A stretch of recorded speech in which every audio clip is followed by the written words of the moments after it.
Italy में G7 summit में शामिल होने के बाद भारत के लिए रवाना हुए पीएम मोदी। इटली में कई देशों के साथ की द्विपक्षीय बैठक, वहीं पोप फ्रांसिस से भी मिले प्रधानमंत्री मोदी। G7 के आउटरीच सेशन में शामिल हुए पीएम मोदी, सेशन को किया संबोधित। तीसरी बार सरकार बनने पर देश की जनता का जताया आभार।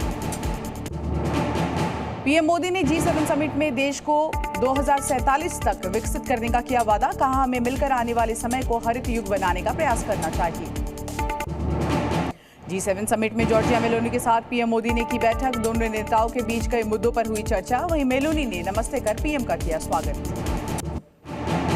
पीएम मोदी ने यूक्रेन के राष्ट्रपति ज़ेलेंस्की से भी की मुलाकात। रूस यूक्रेन युद्ध पर जमकर हुई चर्चा। पीएम मोदी ने कहा, भारत मानव केंद्रित दृष्टिकोण में विश्वास करता है। यूक्रेन शिखर सम्मेलन में भारत लेगा हिस्सा। उच्च स्तरीय प्रतिनिधि मंडल भेजेगा भारत। वहीं समिट को लेकर ज़ेलेंस्की ने की पीएम से चर्चा। G7 समिट में छाया रहा चीन का मुद्दा। चीन की बढ़ती औद्योगिक ताकत और रूस के लिए उसका लगातार समर्थन पर नेताओं ने जमकर यहां पर जताई चिंता। बैठक में ब्रिटेन के प्रधानमंत्री ऋषि सुनक ने अवैध प्रवासी पर जताई चिंता। अवैध प्रवासियों को बताया दुनिया के लिए सबसे बड़ा खतरा। G7 देशों की बैठक के खिलाफ इटली में ही विरोध प्रदर्शन। बैठक के खिलाफ पोस्टर लेकर सड़क पर उतरे लोग। आज बैठक स्थल के पास करेंगे प्रदर्शन। 18 जून को वाराणसी दौरे पर रहेंगे पीएम मोदी। किसान सम्मेलन को करेंगे संबोधित। जीत के लिए वाराणसी की जनता को देंगे धन्यवाद।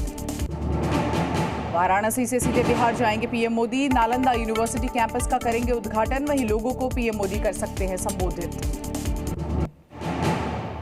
1 जुलाई से लागू होने वाले नए आपराधिक कानून, सभी मंत्रालय और विभागों को दी गई इसकी जानकारी। जम्मू कश्मीर में हुए आतंकी हमले को लेकर गृह मंत्री अमित शाह ने की बैठक। अधिकारियों से ली हालात की जानकारी। वहीं सुरक्षा व्यवस्था की समीक्षा भी की गई। जम्मू कश्मीर में सुरक्षा हालात को लेकर कल भी होगी बैठक। अमरनाथ यात्रा को लेकर सुरक्षा तैयारी पर होगी चर्चा। जम्मू कश्मीर के LG NSA अजीत डोभाल भी होंगे शामिल।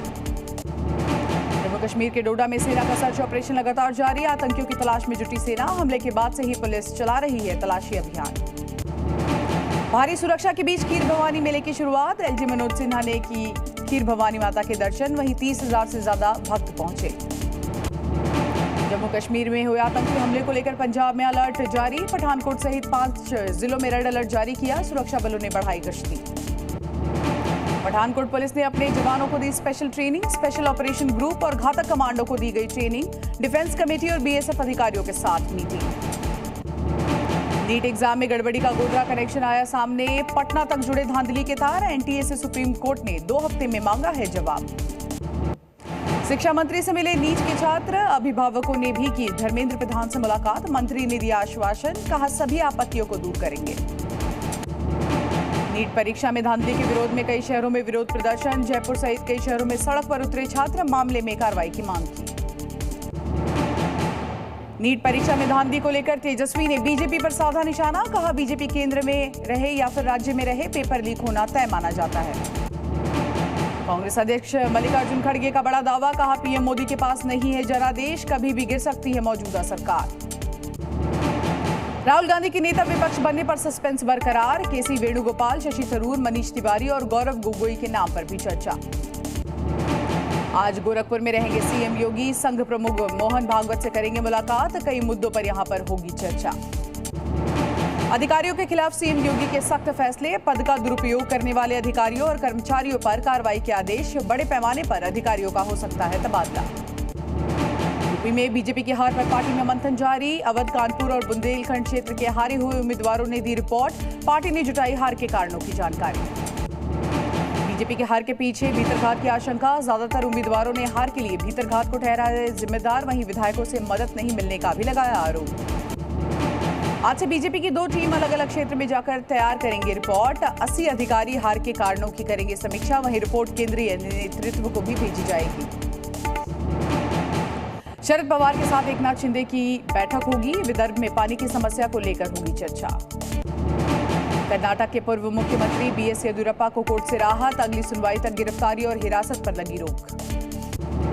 दिल्ली में पानी की किल्लत के खिलाफ आज प्रदर्शन की जाएगी। कांग्रेस करेगी ये प्रदर्शन। वहीं दिल्ली के सभी 280 ब्लॉकों में मटका फोड़ विरोध प्रदर्शन किया जाएगा। अयोध्या राम मंदिर को बम से उड़ाने की धमकी। आतंकी संगठन ने जैश ए मोहम्मद का ऑडियो मैसेज से दी धमकी। मंदिर से लेकर एयरपोर्ट तक बढ़ाई गई सुरक्षा। धमकी के बाद पूरे अयोध्या में जारी किया गया अलर्ट। महत्वपूर्ण जगहों की बढ़ाई गई सुरक्षा। एसएसपी ने एयरपोर्ट पहुंचकर सुरक्षा व्यवस्था का लिया जायजा। जम्मू कश्मीर पुलिस ने एनडीपीएस एक्ट में की बड़ी कार्रवाई। कांजीगुंड में बशीर अहमद गनी के घर को किया कुर्क। अब तक 140 से ज्यादा एफआईआर दर्ज की गई है। सुप्रीम कोर्ट ने प्राचीन शिव मंदिर को गिराने के आदेश को रखा बरकरार। हाईकोर्ट ने मंदिर गिराने का आदेश दिया था। कोर्ट ने कहा शिव को किसी के संरक्षण की आवश्यकता नहीं है। अब मध्य प्रदेश में मदरसे में नहीं पढ़ेंगे हिंदू बच्चे। हिंदू बच्चों को मदरसे से स्कूल भेजने के दिए गए निर्देश। बाल आयोग ने मध्य प्रदेश की सरकार को दिए आदेश। पत्नी के सामने मेडिकल कराना चाहते हैं केजरीवाल। राउज एवेन्यू कोर्ट में याचिका पर आज होगी सुनवाई। विभव कुमार को आज कोर्ट में पेश करेगी पुलिस। स्वाति मालीवाल के साथ मारपीट मामले में आरोपी है विभव। न्यायिक हिरासत की अवधि आज हो सकती है खत्म।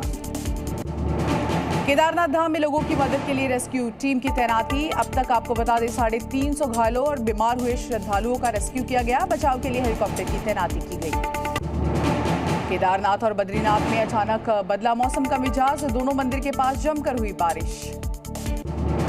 अल्मोड़ा के जंगल की आग में 4 लोगों की मौत के बाद कार्रवाई। सीएम धामी ने 2 अधिकारी को किया सस्पेंड।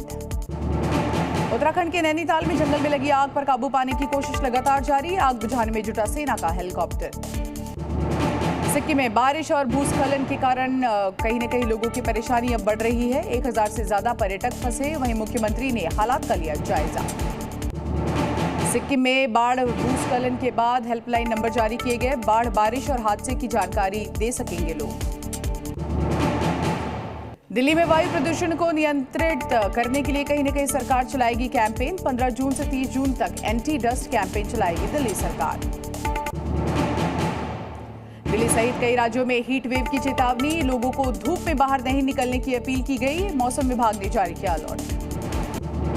हिमाचल प्रदेश में गर्मी और लू से लोग परेशान। कई जिलों में 40 डिग्री के पार पहुंचा तापमान। शिमला में तापमान 30 डिग्री के पार।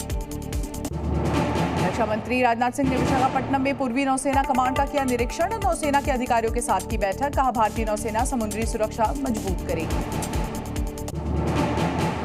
सेना को मिला पहला स्वदेशी आत्मघाती drone Nagastra 1। 30 kilometre range, 2 kilometre विस्फोटक लेकर उड़ सकता है ये ड्रोन। गुजरात के अमरेली में करीब 500 फीट गहरे बोरवेल में गिरी बच्ची। बच्ची का किया गया सफल रेस्क्यू। यूपी के अमरोहा में फाइबर फैक्ट्री में आईटी की छापेमारी। इनकम टैक्स की कार्रवाई से दूसरे फैक्ट्रियों में हड़कंप। वहीं जरूरी दस्तावेज बरामद किए गए।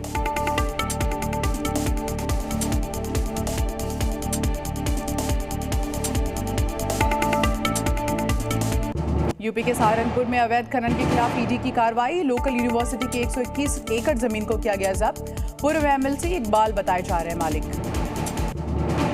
ठाणे के मीरा रोड में सोसाइटी के अंदर बकरीद को लेकर कड़ी सुरक्षा। गाड़ियों की चेकिंग की जा रही है। पिछली बार बकरी अंदर लाने को लेकर हुआ था विवाद।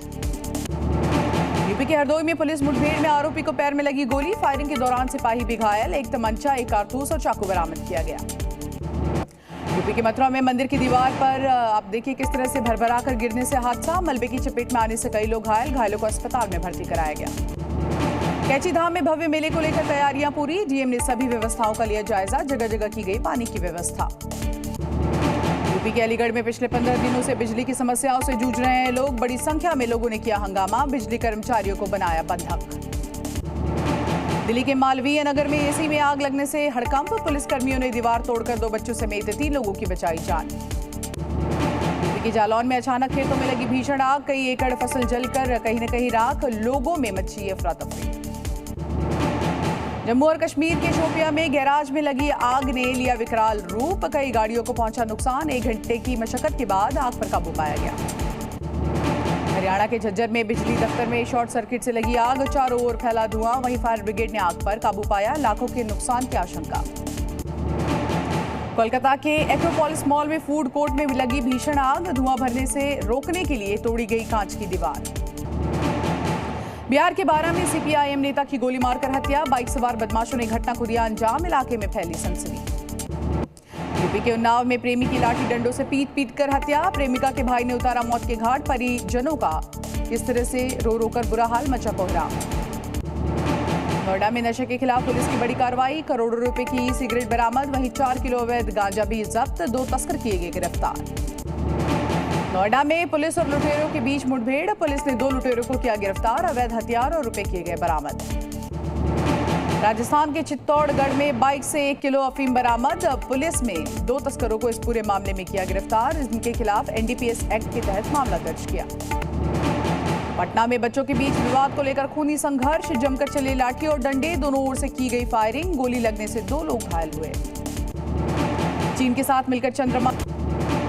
चीन ने मीटू आंदोलन को बढ़ावा देने वाली महिला पत्रकार को दी 5 साल जेल की सजा, पत्रकार पर 1 लाख युआन की भी जुर्माना लगाया गया। 2.5 साल से चल रहे युद्ध के बाद पुतिन युद्ध विराम को तैयार है, पुतिन ने ज़ेलेंस्की के सामने रखी 2 शर्तें। रूस के राष्ट्रपति पुतिन ने सेना को किया संबोधित, कहा खार्किव सीमा पर 7 लाख से ज्यादा रूसी सैनिक हैं तैनात, वहीं गोलीबारी से बचने के लिए आक्रमण को मजबूर होना पड़ा। T20 वर्ल्ड कप में आज भारत और कनाडा में होगा महामुकाबला, कनाडा के खिलाफ भारत की प्लेइंग 11 में बदलाव संभव, वहीं मैच में मंडरा रहा है बारिश का खतरा। पाकिस्तान T20 वर्ल्ड कप से हुआ बाहर, फ्लोरिडा में बारिश के चलते आयरलैंड और अमेरिका का मैच रद्द। T20 वर्ल्ड कप में अमेरिका ने रचा इतिहास, सुपर 8 में बनाई जगह, आयरलैंड के खिलाफ बारिश रद्द होने की वजह से नहीं हुआ था मैच। भारतीय टेनिस खिलाड़ी सुमित नागल का शानदार प्रदर्शन जारी, सुमित नागल ने पेरूगिया चैलेंजर टेनिस टूर्नामेंट के सेमीफाइनल में पाई एंट्री। 15 महीने के सबसे उच्चतम स्तर पर पहुंची थोक महंगाई, मई में 2.61% पर पहुंची महंगाई दर, वहीं गर्मी के कारण बढ़ी थी महंगाई। ट्राई ने सिम मोबाइल नंबरों पर शुल्क लगाने की खबरों का किया खंडन, जनता को गुमराह करने का लगाया बड़ा आरोप। जी न्यूज़।